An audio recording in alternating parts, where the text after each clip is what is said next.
let's continue to dive deeper into the different cool functionality of Midjourney. And what I want to show you now is how you can take a photo of yourself and customize it in Midjourney.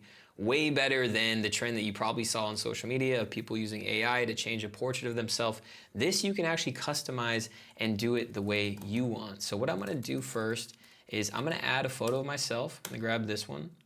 I'm going to add it to Midjourney, hit enter. Now it's going to be on the Discord server, and I'm going to go ahead and create a new prompt, drag this in, and we're going to try and create some different themes. So let's go ahead and type in Star Wars, hit enter, do another prompt, drag it in, and type in Lord of the Rings. And let's just do one more for fun. Let's go ahead, go here, drag it in one more time.